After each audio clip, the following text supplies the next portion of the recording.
AI, cybersecurity, data privacy. It feels like there's this constant wave of new digital rules coming out of the EU. And if you're looking at all of it and feeling a bit overwhelmed, trying to figure out how all these pieces fit together, trust me, you are definitely not alone. It's probably the number one question we hear. How in the world do all of these new European regulations actually connect with each other? Are they just a random pile of laws? Well, the answer is pretty fascinating. No, they're not random at all. In fact, they're the complete opposite. They're all part of a single, carefully designed system. Think of it as a grand architecture for digital trust. And to really get our heads around this system, we need a map. And that map is what we call the trust stack.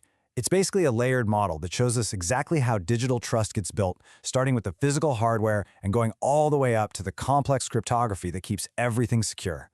So you ready to see how this thing is built? We're going to construct this stack together, from the ground up, one layer at a time. We'll start with ownership, then add responsibility, control, participation, and top it all off with time. Let's start right at the bottom, with the foundation of everything. Layer 1, ownership. This layer is all about answering one of the most fundamental questions there is. Who is actually in charge of the hardware, the software, and the data that our entire digital world runs on? And the EU has some heavy hitters to tackle this. You've got the Cyber Resilience Act, which forces manufacturers to build security into their devices from day one. And then you have things like the EU Chips Act, which is all about making sure Europe has control over its own tech supply chain. To make this real, just think about the smart speaker in your kitchen. Because of the Cyber Resilience Act, you can have more confidence that its security wasn't some last-minute addition, but was baked in from the very start, making it safer right out of the box. And here's why this is so critical. Ownership is really about control. If you don't control the foundational layer, then any talk of digital sovereignty, Europe's ability to chart its own digital course, is just that, it's talk. This layer makes it real. Okay, so our foundation is secure. Now let's build on top of it with the next layer, responsibility. This is where we figure out who the guardians are. This layer deals with a question that's probably crossed your mind, maybe even kept you up at night. If your personal data gets stolen from some cloud service, who's actually on the hook for it? Well, this is where regulations like the NIS2 directive and DORA come into play. What they do is pretty radical. They shift the blame for a cybersecurity failure away from just the IT department and place it squarely in the boardroom. It becomes a legal liability for the top leadership. Think about that service where you keep all your family photos.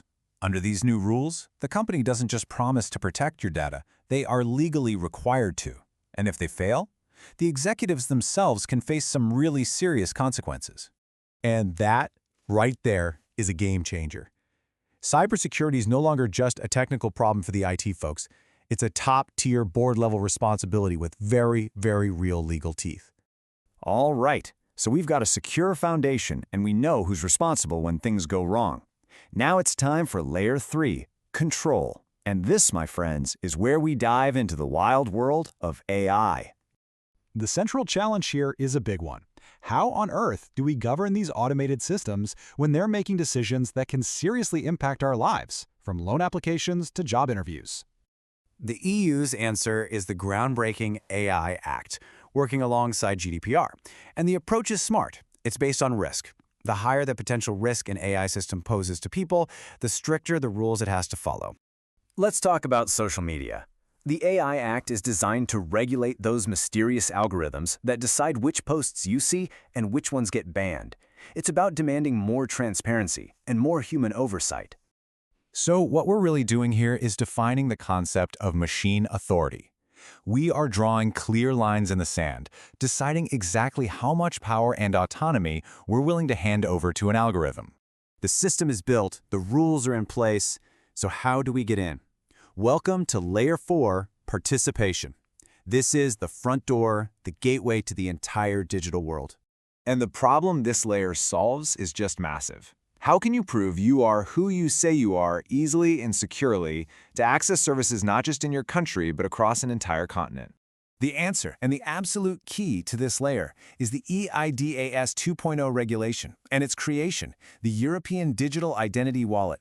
Just picture a secure app on your phone that acts as your official ID, your driver's license, your diplomas, all in one place. Imagine you want to open a new bank account online. Instead of the old routine of scanning your passport and waiting for days, you'll just be able to tap a button in your EUDI wallet. Instantly and securely, you're verified. That's the future it's building. And that's why this is so huge. This identity layer is basically the master key that unlocks the whole digital economy. It's what allows everyone to participate in a trusted and seamless way. We've made it. We're at the very top of the stack. The final piece of this incredible puzzle. Layer 5. Time. This is the layer that makes the trust last. Now this layer tackles a problem we don't think about enough. How can we be absolutely sure that a digital contract we sign today will still be legally valid and verifiable, not just next year, but 10, 20, maybe even 50 years from now? The answer lies in one word: cryptography. But we're not just talking about one law. This is a whole suite of powerful standards, including things like post-quantum cryptography, which is a fancy way of saying we're creating encryption that can resist attacks from super powerful quantum computers that don't even exist yet. Think about signing a digital 10-year lease on a new office. The cryptographic magic in this layer is what guarantees that your digital signature on that document is just as secure and binding on the last day of the lease as it was on the first.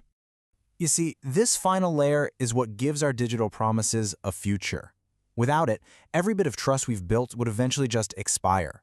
This is what makes it last. So let's just zoom out for a second and look at the whole thing. What's so amazing is how each layer perfectly builds on the one before it. Ownership secures the foundation. Responsibility puts leaders on the hook. Control sets the rules for AI. Participation gives us the key to the door. And time makes sure that trust endures.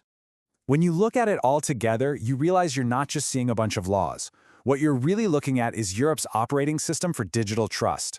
It's the whole shebang, the unified framework for the digital economy.